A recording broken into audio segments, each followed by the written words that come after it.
बिस्मिल्लाहिर्रहमानिर्रहीम।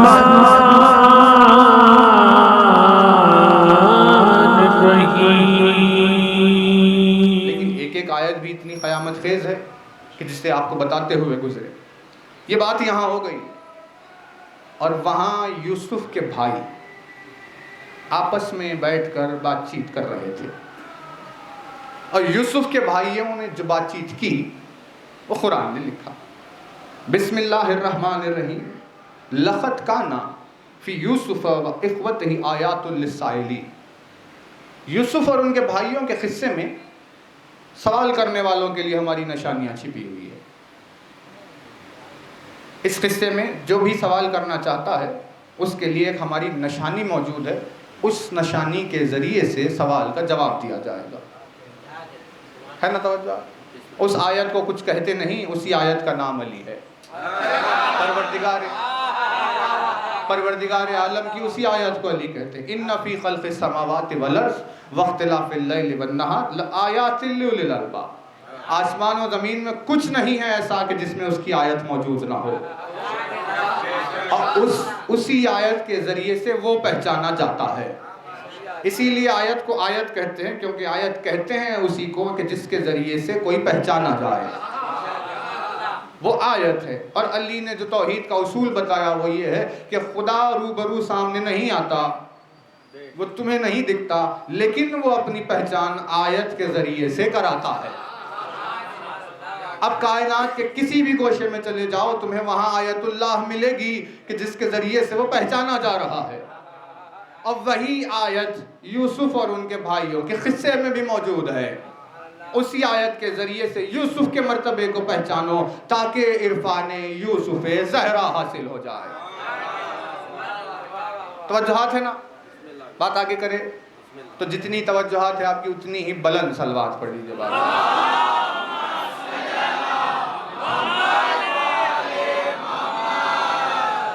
अब यूसुफ और उनके भाई बैठकर वहां बातें कर रहे हैं, जिन बातों को कुरान ने कोट किया। बिस्मिल्लाहिर्रहमानिर्रहीम। इज़ क़ालू ला यूसुफ व अख़ूहु अहब्बु इला अबीना मिन्ना व नहनु उसबा इन्ना अबाना लफ़ी ज़लालिम मुबीन। कुरान ने अल्फाज इस्तेमाल किए ज़लालिम मुबीन, है ना? यूसुफ के भाई आपस में बैठकर एक दूसरे से बात कर रहे थे और वो कह रहे थे कि न जाने क्यों यूसुफ हमारे बाबा को हमसे ज़्यादा अजीज़ है। नहीं, तवज्जो नहीं है। तो न जाने क्यों यूसुफ और उनका भाई हमसे ज़्यादा बाबा को अजीज़ है, जबकि हम सबके सब उनके बेटे हैं। ये पूरा ग्रोह हमारा है, लेकिन फिर भी बाबा को यूसुफ ज़्यादा पसंद है। न जाने क्या वह सबब है कि जिसकी वजह से याकूब के दिल में यूसुफ के लिए इतनी ज़्यादा मोहब्बत है।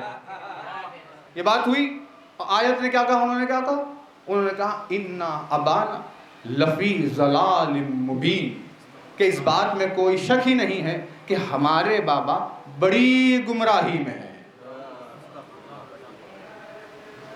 आपके एतक़ाद को सलाम, लेकिन इस आयत में बहुत बड़ा पहलू छिपा हुआ। याकूब पर गुमराही का इल्ज़ाम लगा उन्हीं के बेटों की तरफ से, क्योंकि वो मोहब्बत यूसुफ में गिरफ्तार थे और बेटे परेशान थे कि आखिर क्या हो गया कि यूसुफ की मोहब्बत में इतना डूबे हुए हैं। और उस मोहब्बत यूसुफ को उनके बेटों ने अपने बाप के लिए कहा कि ये बड़ी गुमराही है, और एक नबी की तरफ गुमराही की निस्बत दी महज मोहब्बत यूसुफ की वजह से।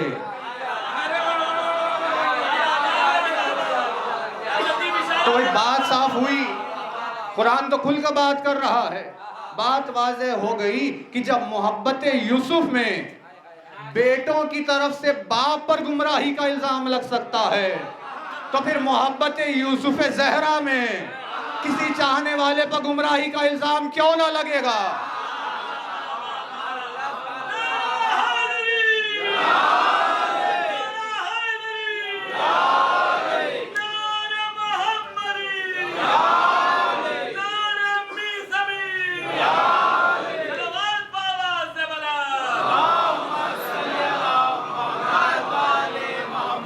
बेटे परेशान हैं कि न जाने हमारे बाबा को क्या हो गया, सुबह यूसुफ, शाम यूसुफ, दिन में यूसुफ, रात में यूसुफ, चलते हुए यूसुफ, बैठते हुए यूसुफ, भाई ठहरते हुए यूसुफ, सफर में यूसुफ, हजर में यूसुफ, ख़याम में यूसुफ, जहां देखो वहां यूसुफ। बेटों ने कहा हमारे बाबा गुमराह हो गए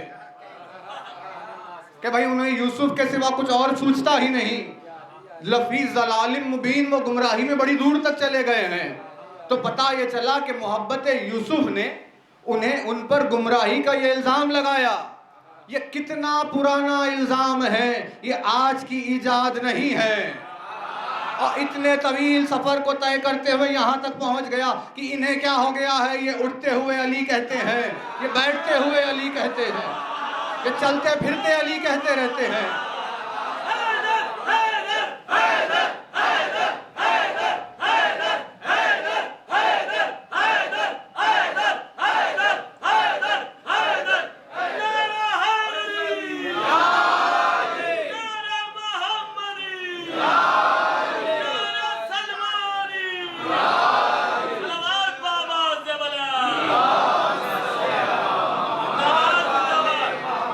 कहा कि भाई ने क्या हो गया, सुबह शाम अली करते रहते हैं, इसमें कोई शक नहीं कि ये गुमराह हो गए हैं। अब हम पर गुमराही का ये इल्जाम लग गया मोहब्बत यूसुफ ज़हरा में। भाई वहां बेटों ने बाप पर इल्जाम लगाया था, यहाँ भी कई बेटे बाप पर इल्जाम लगाते हैं, कई भाई अपने भाई पर इल्जाम लगाते हैं, हमारे ही हम पर इल्जाम लगाते हैं कि मोहब्बत यूसुफ ज़हरा में गुमराह हो गया। तो जितने इल्जाम लगाए जा रहे हैं इसमें कोई एतराज की बात नहीं, बल्कि ये तो हमारी खुशनसीबी है कि ये गुमराही का इल्जाम हमें मकाम याकूब तक पहुंचा रहा है।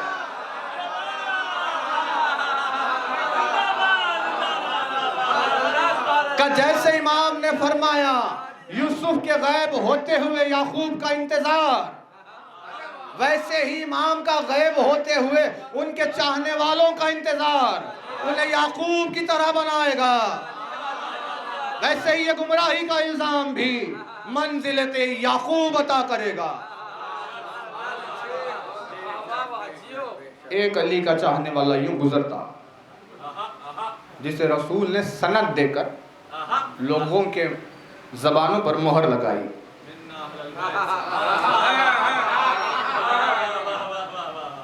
इसके बावजूद एतराज है। सोचिए कि मोहब्बत यूसुफ कितनी खटकती है। जब भाई आपस में एक दूसरे से, जो भाई है वो बर्दाश्त न कर पाए तो कोई दूसरा क्या बर्दाश्त कर पाएगा। गुजरे लोगों ने कहा ये देखो सलमान जा रहा है। कौन है?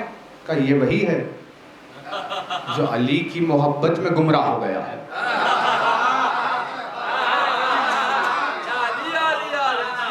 इसे सिवाय अली के कभी कुछ सूझता ही नहीं। सलमान पर गुमराही का इल्जाम लगा कि मोहब्बत अली में इसने खुदा को भुला दिया है। भाई वही तो इल्जाम आज भी लगता है कि मोहब्बत अली में सबको भुला दिया है। लेकिन सलमान ने जवाब देकर हमारी इज्जतें रख ली और कहा कि जो जितना अली की याद में खोया हुआ होता है वही उतना याद तौहीद में मसरूफ रहता है।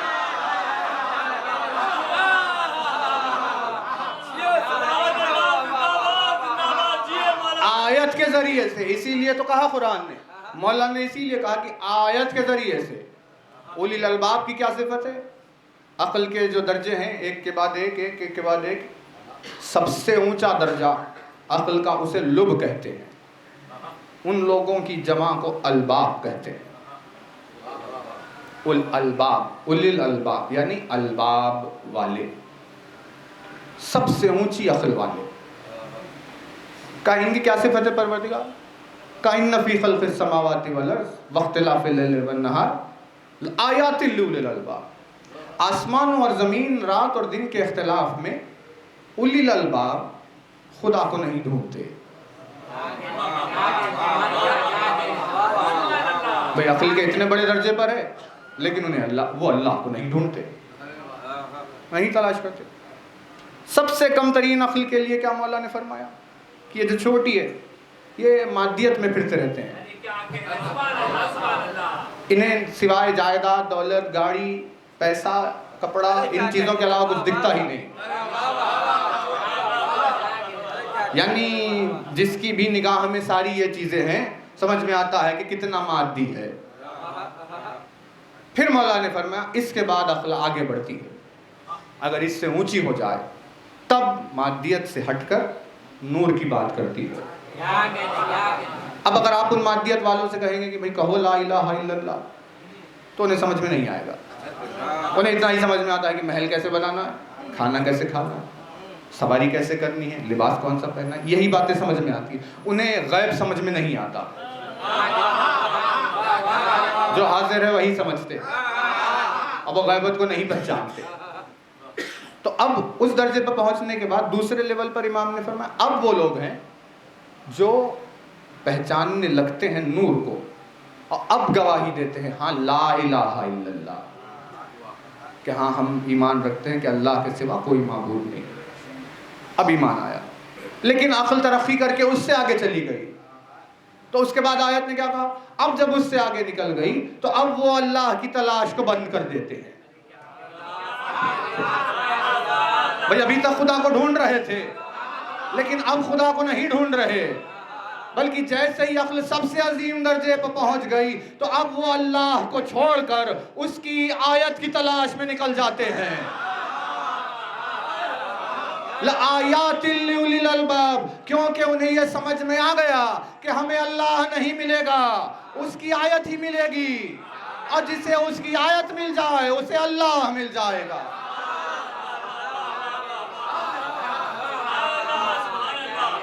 भाई मोहब्बत यूसुफ ने इल्ज़ाम लगाया, उन्होंने बातें की कि भाई ये तो बड़ी गुमराही है, हमारे बाबा सिवाय यूसुफ के कुछ नहीं करते। एक बुलंद तरीन सलवात पढ़ते,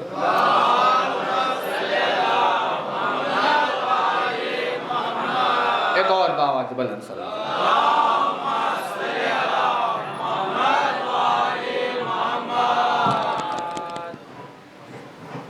तो जहाँ थे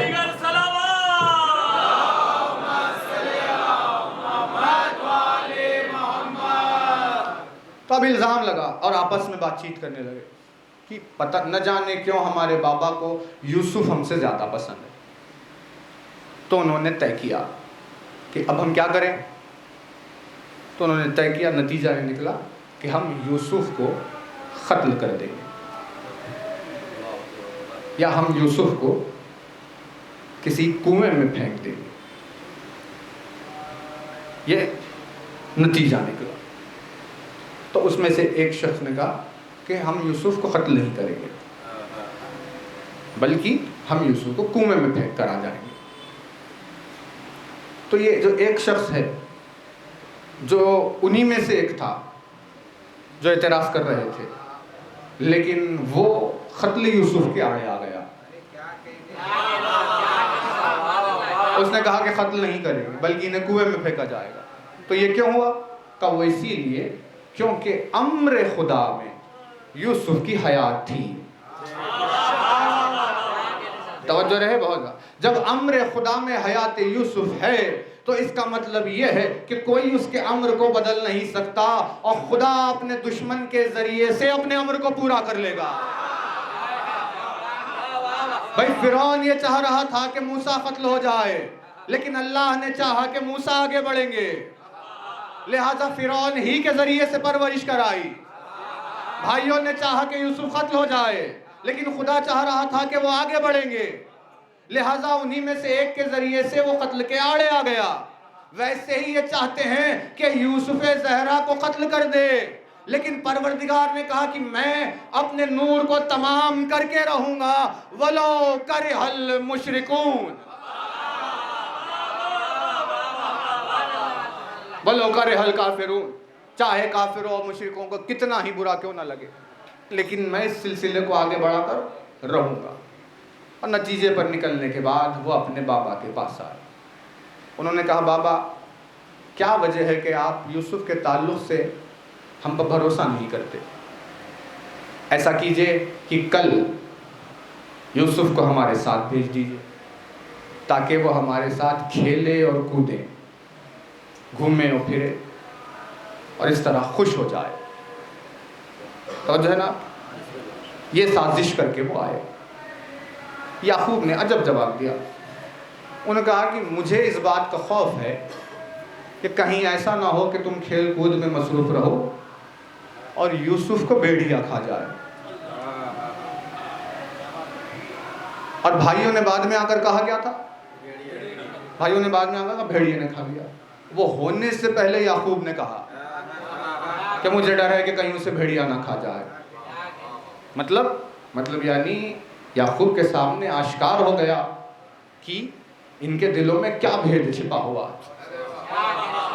भाई हुज्जत खुदा कहते ही उसी को है कि जो दिलों में झांक लेती है। यही तो आयत है यूसुफ के वाक़े में। कितनी आयतें मौजूद है जो दिल में झांक लेती है। वैसे ही जब हुज्जत खुदा मौजूद हो तो उस मनसब व मकाम पर वो नहीं आ सकता कि जिसके चेहरे पर सवाल से पहेलियां आ जाए, बल्कि वह सवाल करने वाले के इरादे को भी जाने, उसके सवाल को भी जाने और उसके जवाब को भी जाने। सिर्फ वही मनसबे यूसुफ ज़हरा हो सकता है। उन्होंने कहा कि भाई ऐसा हो जाएगा। तो उन्होंने कहा हम इतने सारे लोग मौजूद है, सबके सब मौजूद है, हमारे होते हुए कैसे मुमकिन है कि भेड़िया उन्हें खा ले। लिहाजा बहुत इसरार उन्होंने किया। तो आखिरकार याकूब राजी हुए और राजी होने के बाद कहा ठीक है, कल अपने साथ यूसुफ को ले जाना। और अब जब वो जा रहे थे तो यहां रुककर आपकी खिदमत में एक बात, इनसे पहले एक और खुदा की हुज्जत गुजरी जिन्हें इब्राहिम कहते। वो कौन है? वो है यूसुफ के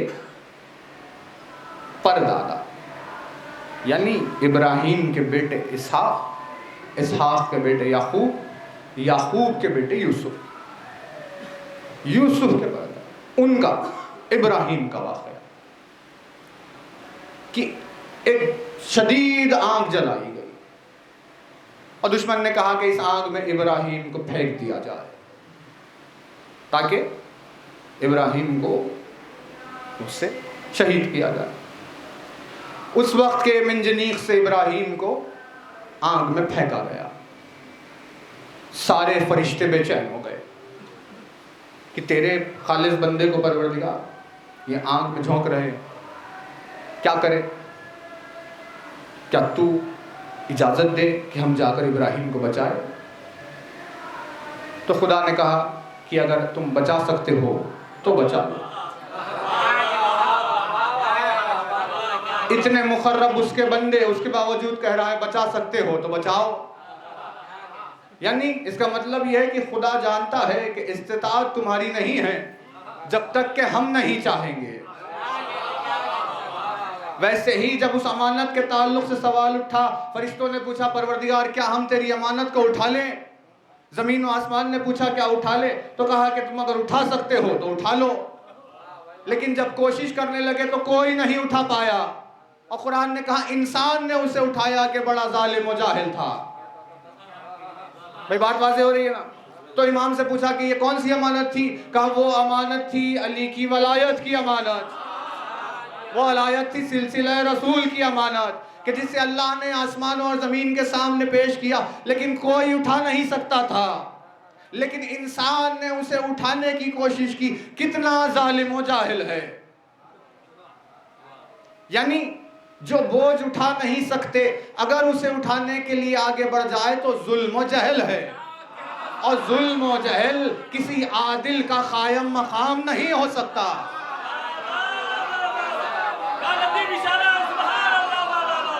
किसी आदिल का कायम मकाम नहीं हो सकता। उसी के लिए, उन्हीं के लिए पूछा फरिश्तों ने इब्राहिम को बचा ले। लेकिन इब्राहिम भाई बड़ी चीज है, बहुत बहुत बड़ा नाम है इब्राहिम। एक शख्स ने पूछा मौला से कि मौला ये इब्राहिम को इब्राहिम क्यों कहते हैं? आखिर क्या वजह है जिनसे वजह से उनका नाम इब्राहिम पड़ गया? कैसे कैसे सवालात मौला से। तो मौला ने फरमाया कि इब्राहिम दो लफ्ज़ों से मिलकर बना है, एक है बरी और एक है हम। बरी और हम है ना, हम दिरहम, दीनार और दिरहम। जब पूछा मौला दीनार को दीनार क्यों कहते हैं, दिरहम को दिरहम क्यों कहते हैं, अली ने कहा दीनार को इसीलिए दीनार कहते हैं क्योंकि वो दीन है उन लोगों का जिन्हें नार में जाना है।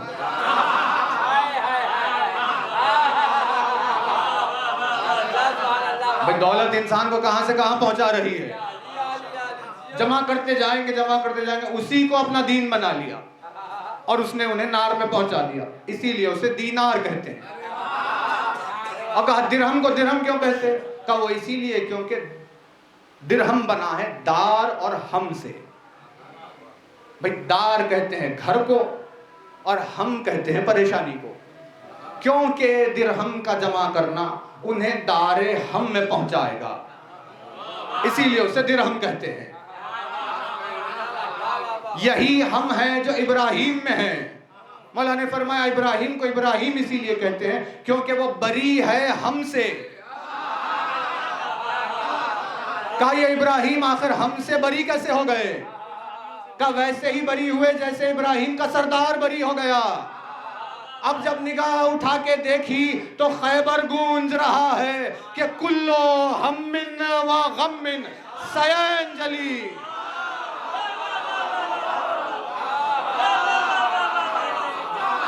तवज्जो रहे।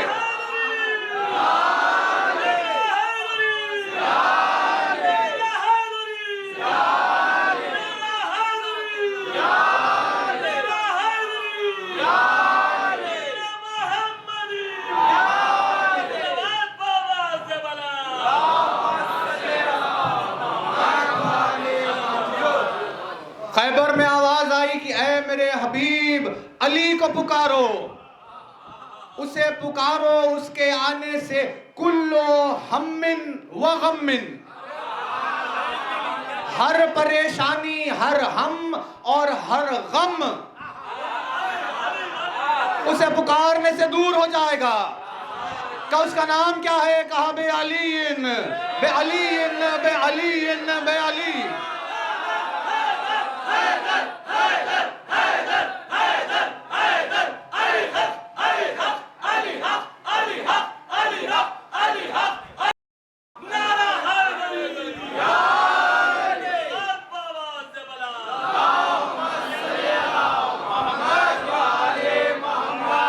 हर हम और हर गम अली को पुकारने से दूर हो जाता है। ये वो अपने हबीब से कह रहा है कि मेरे हबीब अली को आवाज दीजिए, क्योंकि खैबर में आपके अतराफ में जो है उनकी वजह से हम भी और गम भी दोनों आ गए हैं। और अब अगर ये दूर जाना है तो आपको अली को आवाज देना होगा।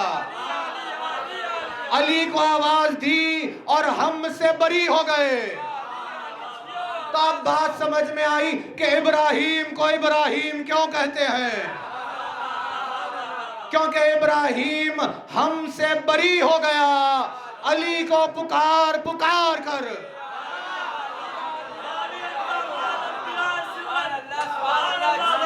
नाम इब्राहिम में नाद अली छिपी हुई है।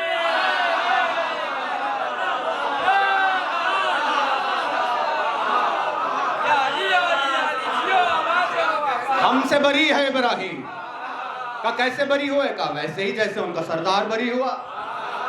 का उनका सरदार कैसे बरी हुआ, कहा अली को आवाज दी और बरी हो गए, क्योंकि इब्राहिम अली को पुकारते रहते थे इसीलिए इब्राहिम हो गए। भाई यही तो सबब है, भाई बहुत नाजुक सबब है। इसीलिए जब आग में जा रहे थे और जिब्रील ने पूछा क्या मदद चाहते हो,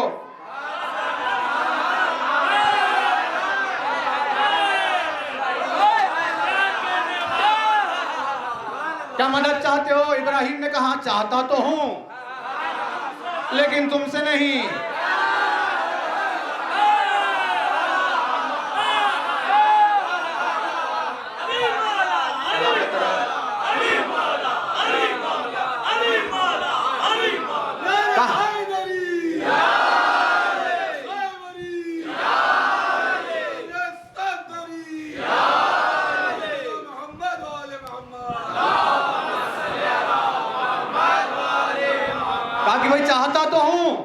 लेकिन तुमसे नहीं। का क्या कह रहे हैं आप इब्राहिम? आप खुदा के नबी है, ये अल्लाह का मलक है। दोनों एक ही सफ में खड़े हुए। और ऐसा भी तो नहीं है कि जिब्रील कोई कमजोर मखलूक हो। भाई जिब्रील के बस में क्या नहीं है। कितनी उम्मतों को अपने पर से उठाकर पलटकर खत्म कर दिया। उस जिब्रील के लिए आपका बचाना क्या मुश्किल है? कह देते थे जिब्रील से, हाँ बचा लो भाई मुझे, है ना, आया तो अल्लाह की तरफ से ही है। भाई तवज्जो रहे, क्या मंजिल वफा है। ठीक है, आया अल्लाह की तरफ से है, लेकिन हम जब भी मुसीबत में पड़ते थे तो जिब्रील को नहीं पुकारते थे।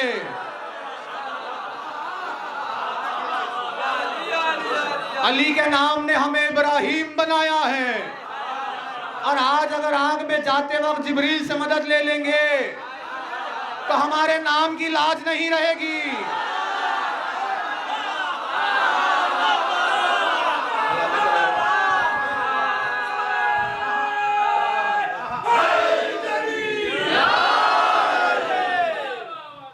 आज अगर जिब्रील से मदद ले लेंगे तो हमारे नाम की लाज कहां रहेगी कि भाई ये है इब्राहिम और जिब्रील से मदद ले लिया। इसीलिए इब्राहिम ने कहा तुमसे नहीं चाहिए, वो आएगा जो मेरी नाम की इज्जत बना हुआ है।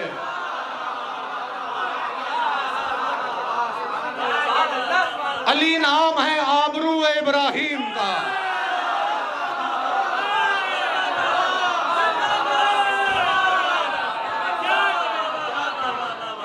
अली नाम है आबरू इब्राहिम का।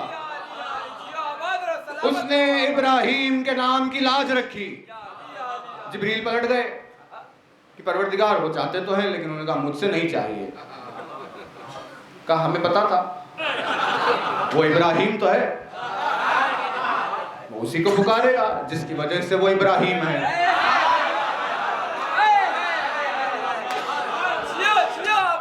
भाई ये एक और उन्वान बन रहा है जो बातिन में चल रहा है। आपकी खिदमत में अर्ज किया कि इमाम का इंतजार बंदे को याकूब की मंजिल पर पहुंचाता है। यानी इंतजार इमाम ने बंदे को नबी का दर्जा अता किया, वो मकाम अता किया। वैसे ही जो चलते हुए या अली मदद कहता रहता है उसे मकाम इब्राहिम हासिल होता है।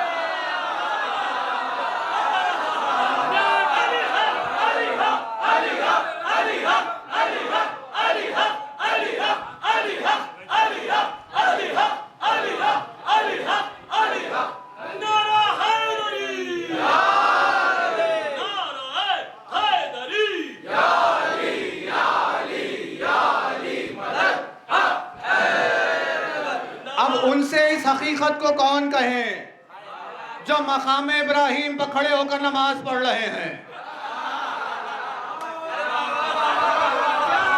नूह की जिंदगी गुजर जाए वहां नमाज पढ़ते पढ़ते, तुम्हें कभी मकाम इब्राहिम हासिल नहीं होगा।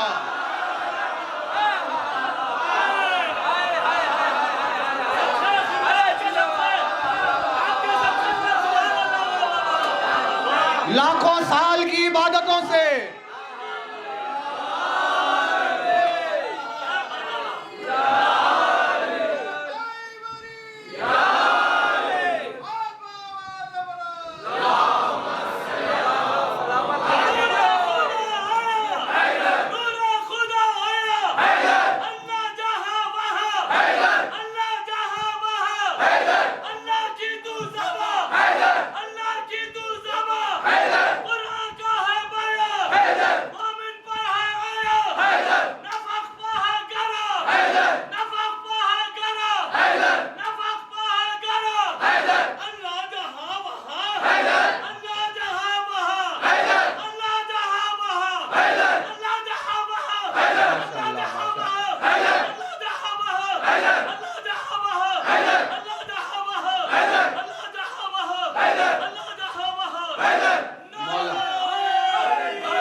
मौला इस जज्बे को सलामत रखे। यह वलवला मोहब्बत अली है। क्या किया जाए, इल्जाम न लगाइए गुमराही का। मोहब्बत यूसुफ ज़हरा में डूबे हैं। हजारों बरस की इबादत के बावजूद मकाम इब्राहिम न मिला, लेकिन मोमिन ने एक मर्तबा कहा या अली मदद, कि मकाम इब्राहिम पर पहुंच गया।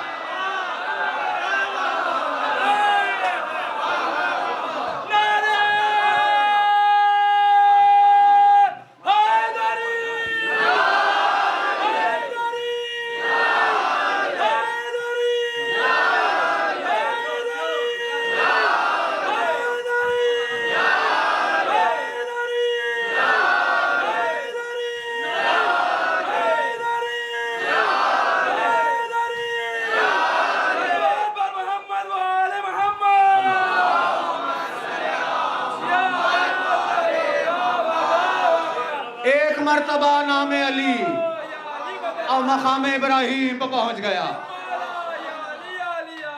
इसी वजह से बात समझ में आई कि जब वो पर्दे से बाहर आएगा तो क्यों कर मकाम इब्राहिम पर आएगा।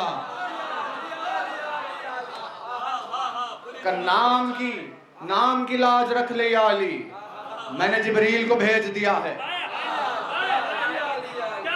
जिब्रील ने कहा मदद नहीं लेते। का क्या किया जाए, वो इब्राहिम तुमसे मदद नहीं चाहता। का ठीक है, हमारी तरफ से इब्राहिम के लिए तोहफा ले जाओ। अब अगर आपको वो नुज़ूल कैफियत वही याद हो, वही वाली कि वही कैसे आती है, वैसे ही ये तोहफा आया था। इब्राहिम के नाम की आबरू जो रखनी है। का क्या है पर, का ये लो ये कुर्ता, जाकर इब्राहिम से कहना हमने दिया है, इसे पहन ले। आग में जा रहे हैं, ये सब हो रहा है। आग में जा रहे हैं, ये सब हो रहा है। इसका किसी ने इनकार नहीं किया, लेकिन जंजीर के हिलते में जाने आने पर हजारों एतराज हो गए।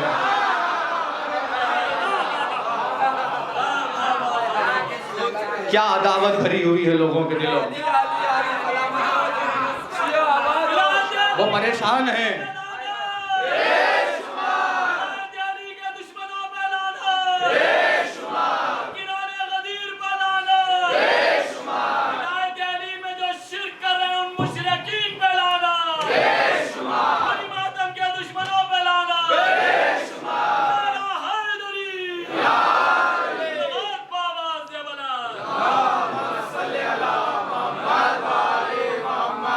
अब लगा हुआ है गुमराही का इंतजाम कि क्या हो गया इन्हें के यूसुफ के हमेशा यूसुफ के शहदा बने हुए।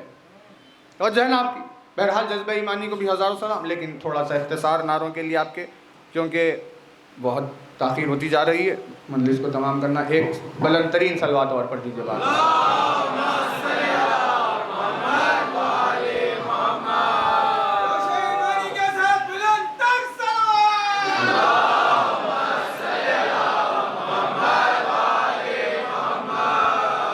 और जिब्रील को भेज दिया कि भाई चाहिए मदद तुमसे नहीं। जब उन्होंने कहा तो कहा ये तोहफा हमारी तरफ से ले जाओ, ये कुर्ता इब्राहिम को दे दो। वो मदद मांग रहे थे खुदा से और बदले में आ गया एक लिबास। कहा कि भाई ये लिबास इब्राहिम को दे दो, लेकिन इस बार इब्राहिम ने नहीं कहा कि लिबास नहीं चाहिए।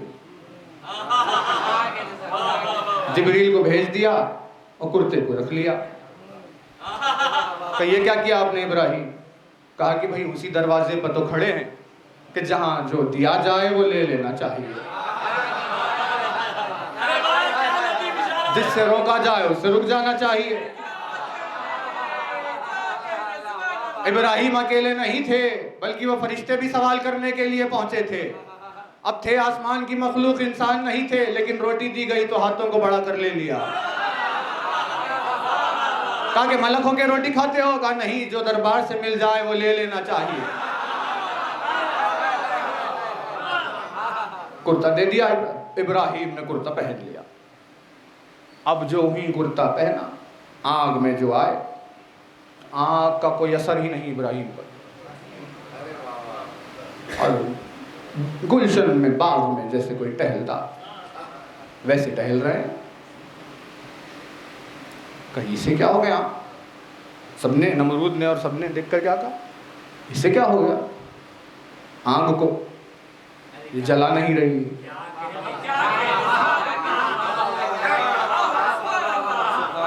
आग को क्या? इब्राहिम पर एतराज नहीं हुआ, एतराज आग पर हुआ। भाई जिसका काम जलाना है वो नहीं जला रही, यानी एतराज किस पर हुआ? हैरत किस पर हुई? इब्राहिम पर नहीं हुई, बल्कि हैरत और एतराज आग पर हुआ। जो सुबह से जला रही थी सबको, परिंदे ऊपर से नहीं जा रहे थे, उसका काम जलाना है, हमें गर्मी महसूस हो रही, करीब नहीं जा पा रहे, सबको जला रही है, लेकिन इब्राहिम को नहीं जलाती। का आखिर इब्राहिम ने ऐसा क्या कर लिया जिसकी वजह से आग नहीं जलाती? का वो राज तो इब्राहिम के नाम में छुपा हुआ है, क्योंकि इब्राहिम ने अली को आवाज दी है, इसीलिए आग उसे नहीं जलाती। नहीं, तवज्जो रहे बहुत ज्यादा। कुरान ने एक मिसाल सामने रख दी है कि अली को आवाज देने वालों को आग नहीं जलाया करती। अब आप उन लोगों को जहन्नम से डराए कि जो सुन्नत इब्राहिम पर नहीं चलते। नहीं, थकन हो गई, समझ में आ गई बात। उन्हें डराए आग से जो सुन्नत इब्राहिम पर नहीं चलते। आप उसे आग से कैसे डरा रहे हैं? अगर आग में चला भी जाएगा तो वही होगा जो इब्राहिम के साथ हुआ।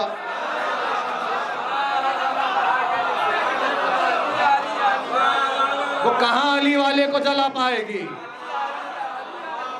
का इब्राहिम है बरी हो गया,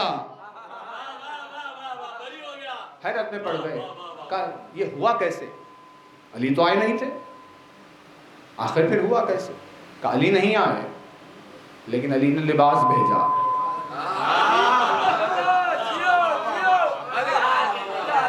भेजे हुए लिबास ने आग को ठंडा कर दिया। हुज्जत खुदा थी, पहचान गई। जिंदगी गुजरे, दिन गुजरे, जब इस दुनिया से इब्राहिम के जाने का वक्त आया तो वो कुर्ता इसहाक को दे दिया। और इसहाक जब इस दुनिया से जा रहे थे तो इसहाक ने वो कुर्ता याकूब को दे दिया।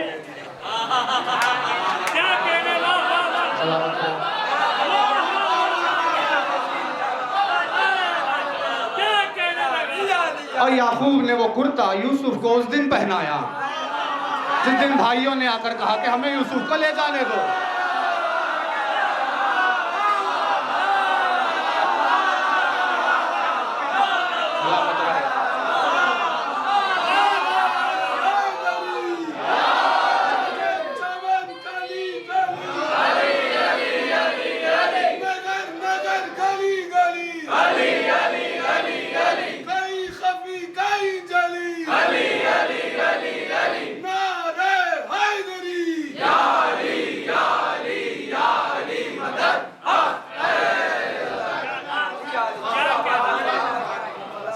और याकूब ने वो कुर्ता यूसुफ को पहनाया उस दिन जब उन्हें अपने भाइयों के साथ भेज रहे थे।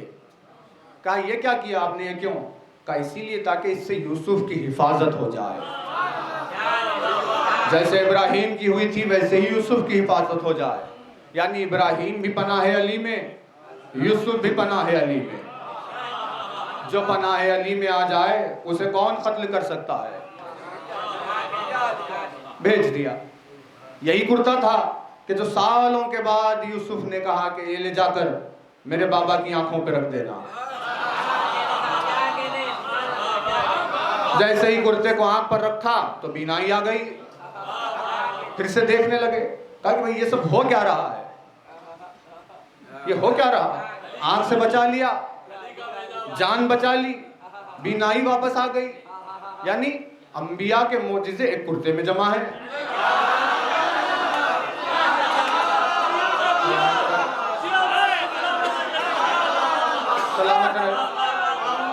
ईसा की तरह बीनाई भी दे देता है, इब्राहिम की तरह आंख से भी बचा लेता है, मूसा की तरह जान भी महफूज रहती है।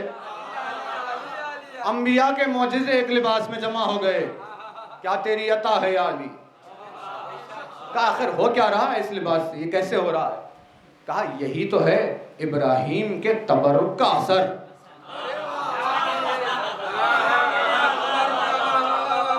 अब एतराज करने वाले इब्राहिम पकड़ते कि क्या आपको खुदा पर भरोसा नहीं था जो कुर्ता पहनाया? याकूब पर एतराज करते कि क्या आपको खुदा पर भरोसा नहीं था जो कुर्ता पहनाया? अरे भाई भाइयों के साथ भेज रहे थे तो दुआ करते कि परवरदिगार तू हिफाजत कर, लेकिन बजाय दुआ के कुर्ता पहना रहे हैं। कुरान की किन किन आयतों पर शिर्क के फतवे लगेंगे बताइए? कहा नहीं नहीं, तबर्रुक से बात हो रही है मुमकिन, इस तबर्रुक से हिफाजत यूसुफ होगी। जब इब्राहिम के तबर्रुक में वो असर है तो हुसैन के तबर्रुक में क्या असर होगा?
अब भाई ये है तबर्रुक का असर, लेकिन अब आपको कहां समझ में आएगा? अभी तक तौहीद समझ में नहीं आई तो ये क्या समझ में आएगा? इतना खुला हुआ पैगाम समझ में नहीं आया तो ये लतीफ इशारे कहां समझ में आएंगे? यानी अब जो तबर्रुक पर एतराज कर रहे हैं वो नबूवत इब्राहिम पर एतराज कर रहे हैं। सवाल न पूछिए कि अज़ादार से वो क्या कर रहा है कि भाई ये कैसे हो गया कि आपने अगर कोई धागा पहना है तो इससे अकीदत हो गई, चांदी पहनी है तो इससे अकीदत हो गई। का ये एतराज़ात आप न कीजिए, पहनने वाले से पूछिए कि उसे पहनकर वो कहां कहां से बच के निकल गया।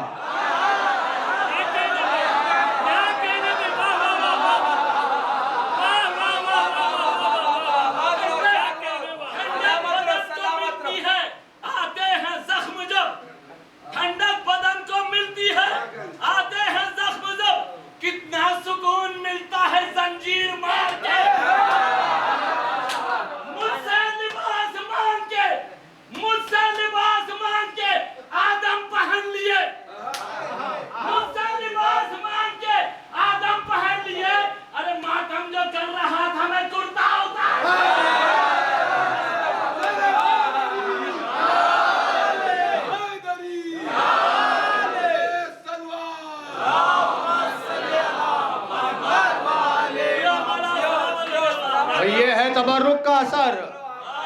वो पहनने वाला जानता है कि कितने नमरूदों ने आग लगाई थी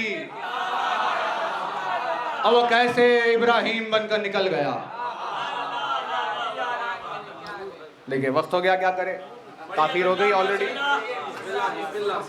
15 मिनट आगे निकल गए।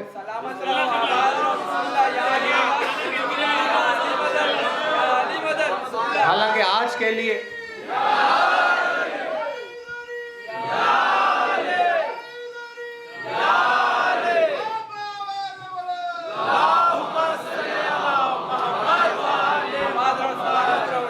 पहना कर भेज दिया, यकीन याकूब कि भाई यूसुफ महफूज है। हालांकि भाइयों की साजिश थी, उन्होंने यूसुफ को कुएं में डाला और आकर कहने लगे कि यूसुफ को भेड़िए ने खा लिया। याकूब ने कहा तुम झूठ बोल रहे हो। बेटे परेशान कि भाई इन्हें कैसे मालूम, कब भेड़िया कैसे खाएगा, जब आग नहीं जलाई थी तो भेड़िया कैसे खाएगा। इसीलिए याकूब ने कहा तुम झूठ बोल रहे हो, यूसुफ को भेड़िया ने नहीं खाया, यूसुफ को भेड़िया खा नहीं सकता। एक साजिश और की उन्होंने, कहा भाई अब जा रहे हैं वापस, भेड़िया खाए तो कोई सी जानवर के आने जाने के आसार भी तो हो, ऐसे कैसे होगा कि कोई असर ही नहीं। लिहाजा उन्होंने खून लगाया एक कुर्ते पर। जब मुहिब्बान ने अली के खिलाफ कोई साजिश करता है तो उनकी अक्लों पे कितने पत्थर पड़े रहे, कम अज कम उस कुर्ते पर लगाते जो यूसुफ ने पहना था, वो भी समझ में नहीं आया उनको। ऐसे ही एक लिया, उस पर खून लगाया, कुरान उठाए। आप देखिए कुरान मजीद में आयत मौजूद है, जब आए तो कुरान ने कहा वो दमिन कज़िब के साथ आए, यानी झूठा खून। अजीब बात है, खून भी सच्चे और झूठे होते हैं।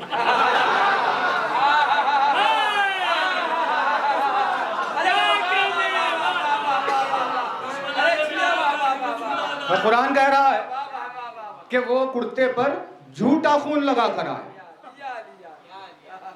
याकूब ने मान लिया कि हाँ ये तो झूठा खून है, ये सब हमारे सामने उस साजिश को छिपाने की कोशिश कर रहे हैं। कुर्ते पर झूठा खून लगा कर आए।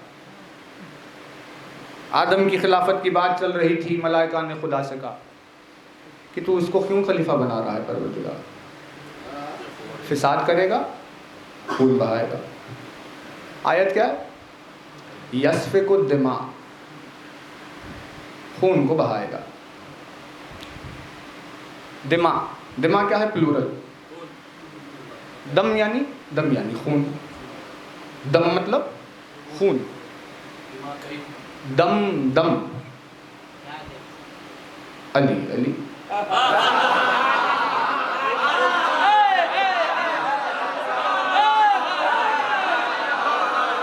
खून में अली है।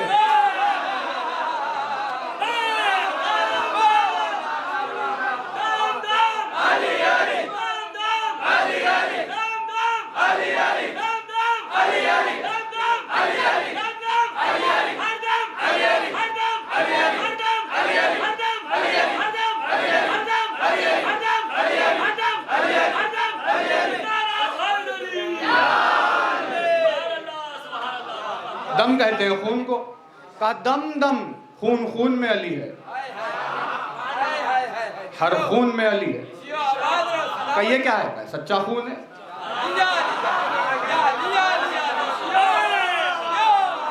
भाई ये झूठा खून था, ये सच्चा खून है। मलाइका ने कहा यस्फिकु दिमा, अब दम नहीं कहा, मलाइका ने कहा दिमा। दम कहते हैं खून, दिमा कहते हैं खूने। एक खून को दम कहेंगे, 2 4 5 6 खून है अगर तो दिमा। कभी खून में प्लूरल कहाँ इस्तेमाल होता है? कहीं खून भी वाहिद तस्निया जमा होता है? लेकिन मलाइका ने कहा दिमा, खून को बहाएंगे नहीं, खूनों को बहाएंगे। तो पता चला खून भी अलग अलग होते हैं, खून में किस्में पाई जाती है। भाई अब इनसे ज्यादा तो वो यहूद और नसारा जानते हैं, जिन्होंने कम से कम इतना तो कहा कि हाँ ए होता है, बी होता है, ए बी होता है, वो होता है। कहा भाई ये क्या है? कहा ये खून की किस्में हैं, ये अलग अलग खून हैं। तो जाहिर में कम से कम वो भी वहां पहुंच गए कि आप जहां जाहिर में भी नहीं जा पाए। और इसी का बातिन है कि एक खून पाक होता है, एक खून नजिस होता है। अब जब याकूब के सामने कुर्ता रखा हुआ था, उस पर खून लगा हुआ था, तो याकूब ने उस खून को देखा और वो खून यूसुफ की नियाबत नहीं कर रहा था।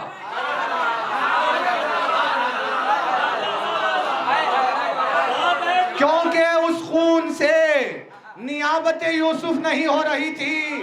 कुरान ने कहा झूठा खून है, और अगर नियाबत यूसुफ कर लेता तो सच्चा हो जाता। वैसे ही पता चला कि अगर यूसुफ ज़हरा के नाम पे खून में वलवला आए तो सच्चा खून, और फज़ाइल अली पर बैठे रहे तो झूठा खून।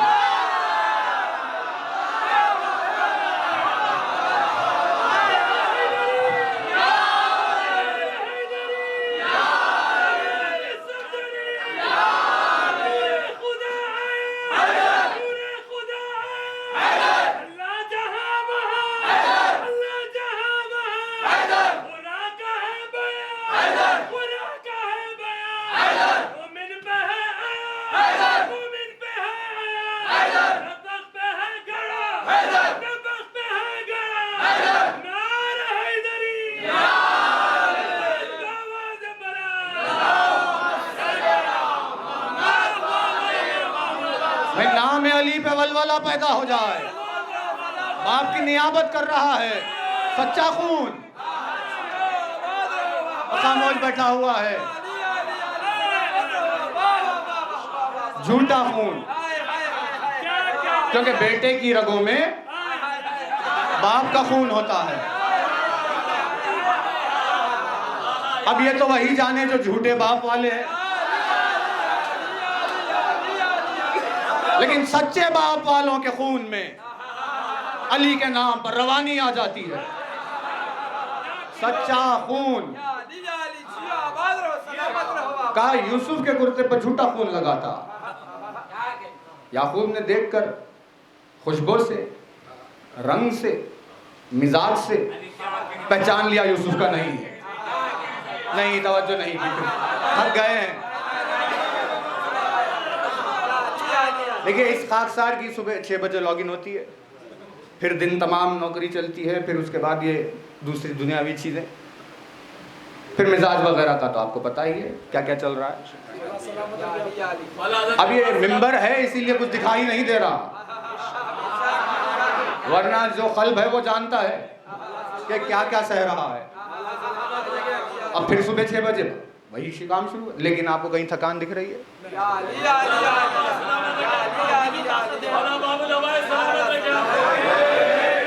साथ चले तो बात होगी। यूसुफ ने, याकूब ने कुर्ते को देखा ना, बू यूसुफ की, ना रंग यूसुफ का, ना मिजाज यूसुफ का। कहा इसमें ना बू है ना रंग है, ये यूसुफ का खून नहीं है, झूठा है। यानी पता ये चला कि बेटे के खून से, उसके रंग से, उसकी बू से बाप का पता चलता है।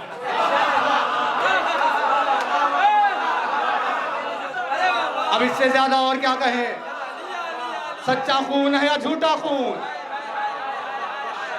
क्योंकि यूसुफ की नियाबत नहीं की इसीलिए झूठा खून। वैसे ही आज अगर कोई यूसुफ ज़हरा की नियाबत ना करेगा तो झूठा खून।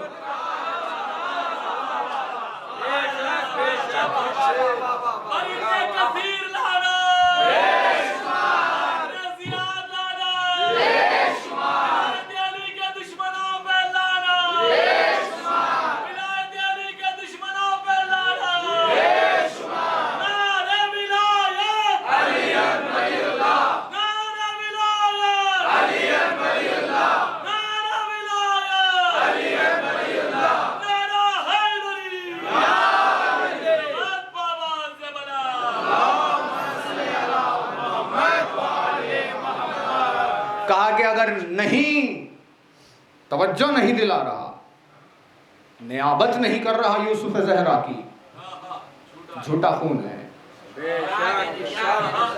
कुरान ने कहा यूसुफ के कुर्ते पर झूठा खून लगा कर आए। साजिशें चल रही है भाई, साजिश। कुएं में डाल दिया अपने भाई को अपने कुएं में डाल दिया। कितनी साजिशें चली। कुएं में भी कैद रहे यूसुफ, अजीज़ मिस्र के घर में खरीद गुलाम रह गए यूसुफ।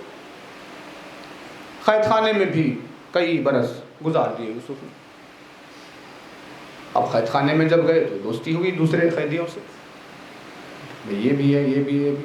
सालों से कैद में यूसुफ ने आकर देखा, क्या था तुमने, आखिर इतने बरस हो गए, रिहाई ही नहीं, कैद है कैद खाने।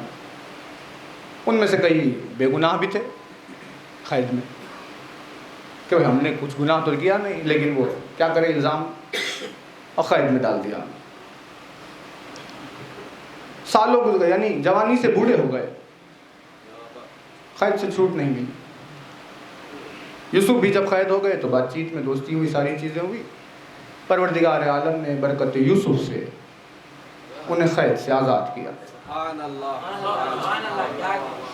और फिर जब यूसुफ ने अपनी तरफ से सिफारिश की तो कैद खाने में सालों से रखे हुए कैदी छोड़ दिए गए, बाहर आए कैद से।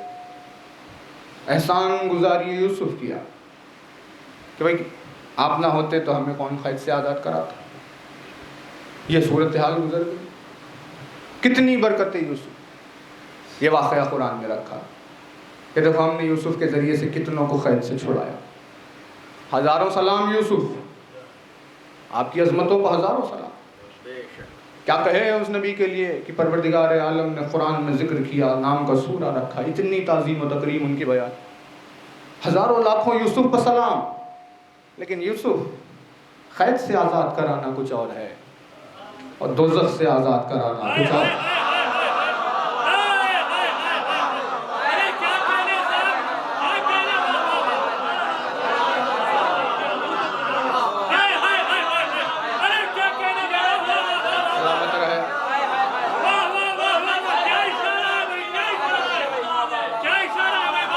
अबे कोई शक नहीं है अज़मत यूसुफ में। सालों से कैद में रहने वालों को कैद खाने से छुड़ा दिया। का इंसानों की बनाई हुई कैद से छुड़ा लेना आसान है यूसुफ? जो जहन्नम में एक बार कैद हो जाए उसे कैसे छुड़ाया जाएगा? का हमने दुनिया में कैद खाने से यूसुफ के जरिए से आज़ादी दिलाकर ये बात वाज़ेह करा दी कि फ़र्क क्या होगा यूसुफ और यूसुफ ज़हरा में। यूसुफ है वो कि जिसने कैदियों को कैद से आज़ाद किया और यूसुफ ज़हरा है वो कि जिसने जब चाहा तो हुर को जहन्नम से आज़ाद किया।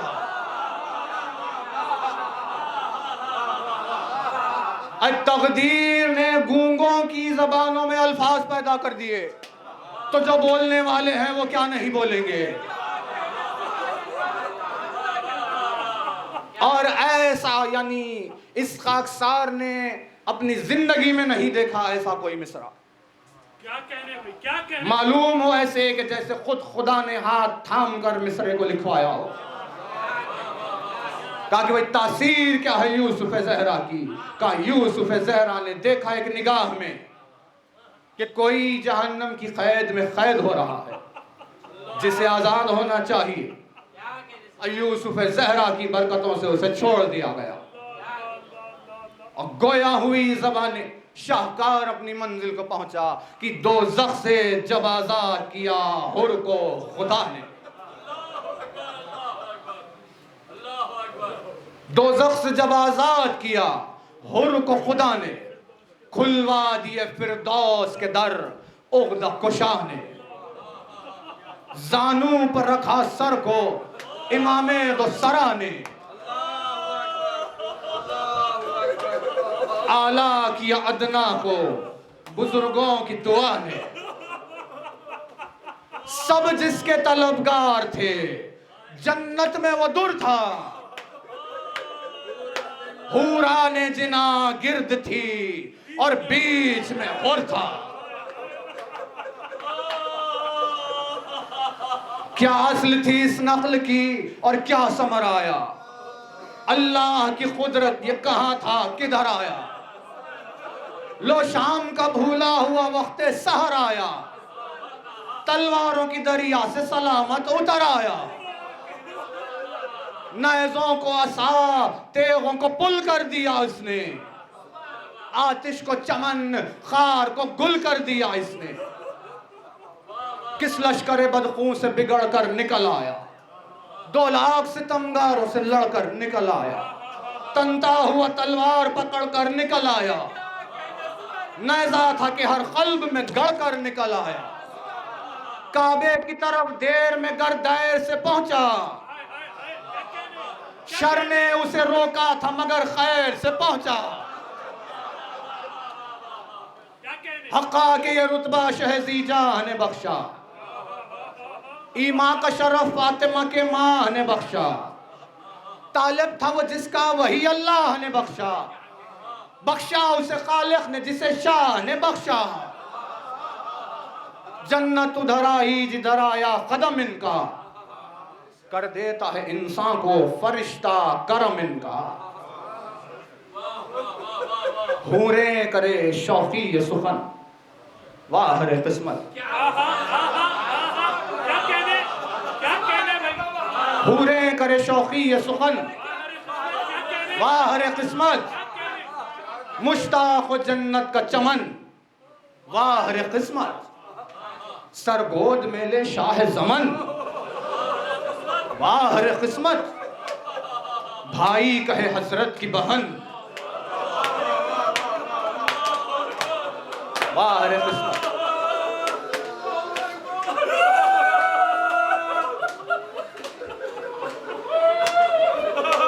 आशूर की सुबह नमूदार होते होते गहरी सोच में टहलते हुए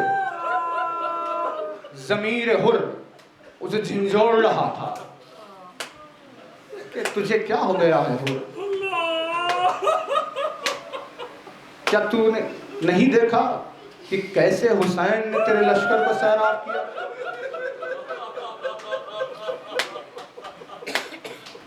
ज़मीर झिंझोड़ रहा है हुर, सोचते हुए टहल रहा है। दूर ख़ैमा हुसैनी से भीनी भीनी आवाजें हुर के कानों में आ गई। गौर से जब सुनने लगे तो हुर को सुनाई दी हुसैन के बच्चों की आवाज। अल्लाह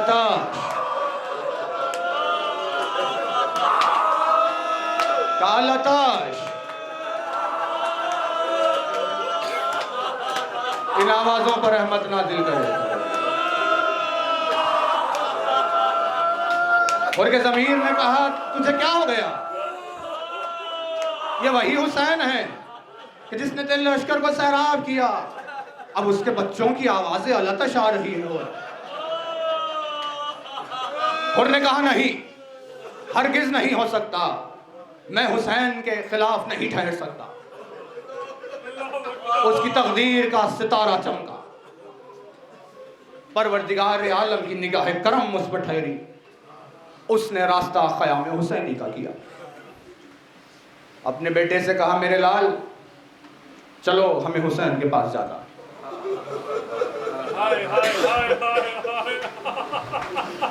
भाई गैरत गैरत गैरत जब किसी के सीने में करवट लेती है तो किस किस दूरअंदेशी को नजर में रखती। बेटे से कहा चलो हमें जाना है हुसैन के दरबार। एक दो कदम के बाद थम गया। तो क्या मुंह लेकर जाऊं? मैंने हुसैन का मुहासरा किया था, जिसने मेरी जान बख्शी वो हुसैन। बेटे से कहा मेरे लाल मेरे हाथ बांध दे, मेरे चेहरे पर नखार डाल दे, गले में मेरे रस्म होनी चाहिए। उसे थाम कर खींचते हुए लेकर चल कि जैसे किसी गुलाम को आका के सामने ले जाया जाता है। यहाँ हुर के कदम आगे बढ़े, वहाँ कल्ब हुसैन ने आहट को महसूस कर लिया।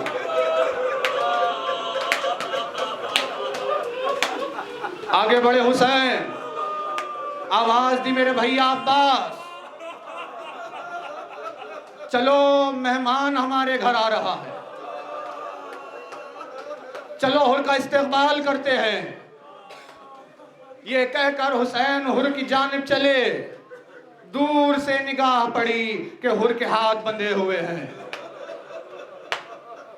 अल्लाह रे वो करीम, कहा कि ये मैं नहीं देख सकता, ये हुर के बंधे हुए हाथ मैं बर्दाश्त नहीं कर सकता। मेरे मौला तेरा खताकार, जिसके बंधे हुए हाथ ना देखे गए, तेरा गीरतदार बेटा कैसे तेरी बहन को भरे हुए मजमे में रसन बस्ताओं में मखना चादर देखेगा।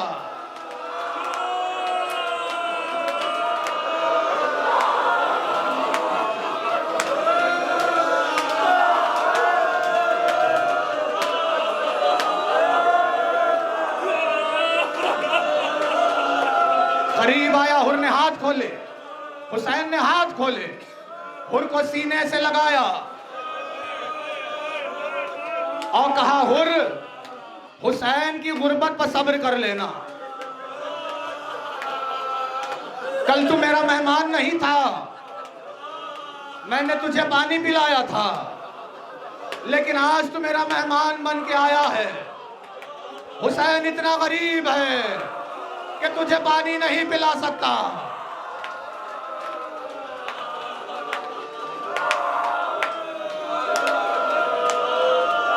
कदमों पे गिर गया, कहा, मेरे मौला बस इतना बता दे, क्या मेरी खता बख्शी जा सकती है? हुसैन ने कहा, हुर, तुझे हुसैन ने भी माफ किया और हुसैन के रब ने भी माफ किया। बस माफी की सनद मिलनी थी। हुर के जिस्म में नई जान आ गई। जो मुरझा सा गया था वो एक मर्तबा फिर से फूल गया। अपने बेटे की तरफ मुखातिब होकर कहा, ऐ मेरे लाल, जिंदगी में कोई काम करना हो अगर तो हुसैन पर अपनी जान निसार कर देना। ये कहकर हुर ने अपने बेटे को मैदान जंग में भेज दिया।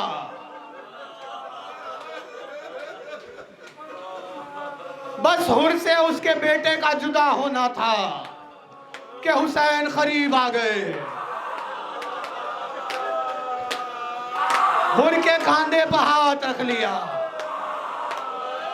और निगाहे इमामत ने देख लिया कि बेटे की जुदाई में बाप के दिल का क्या हाल हो जाता है। एक मर्तबा हुर को ढारस देने लगे, तेरा बेटा हुर तेरी तरह बहादुर है। बेटे की आवाज आई, या हुसैन मेरा सलाम कबूल करना। इस बेटे की आवाज पे हुर मैदान की जानिब चला। घोड़ों और सवारों से होते होते जब तक हुर अपने बेटे तक पहुंचता, हुर ने मंजर देखा कि हुर से पहले उसके बेटे के सराने पहुंच गए। बेटे के सर को अपने सानू पर रख लिया। आगोश हुसैन में हुर के बेटे का दम निकल गया। बस बेटे के दम का निकलना था। एक मर्तबा हुर ने अपनी कमर को थामा, जमीन की जानिब झुका कि अपने बेटे के लाशे को उठाए। हुसैन ने सीने पर हाथ रख दिया। का क्या करता है हुर? ये कौन सी इंसानियत का दस्तूर है? कहीं ज़ईफ बाप भी अपने जवान बेटों का लाशा उठाते हैं। तू पीछे हट जा, हुसैन मौजूद है, तेरे बेटे का लाशा उठाएगा। ये मंजर खड़े होकर अली अकबर जो देख रहा था, ऐ मेरे गरीब बाबा, तेरी गुर्बतों पर निसार, तेरे जवान बेटे का दम निकला, टूटी हुई कमर से टूटी।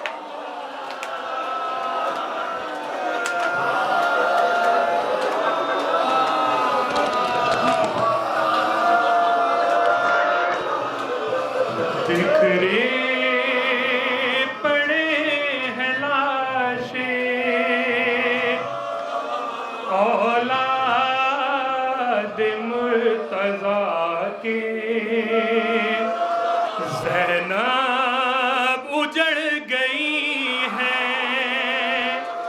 ज़ैनब उजड़ गई है, ज़ैनब उजड़ गई है, करबो बला में आके पामाल कर दिया है, लश्कर ने जिसमें कासिम शब्बीर चुन रहे हैं, शब्बीर चुन रहे हैं, टुकड़े अबा बिछा के हाथों से दिल को थामे दौड़े हैं शाहरन को,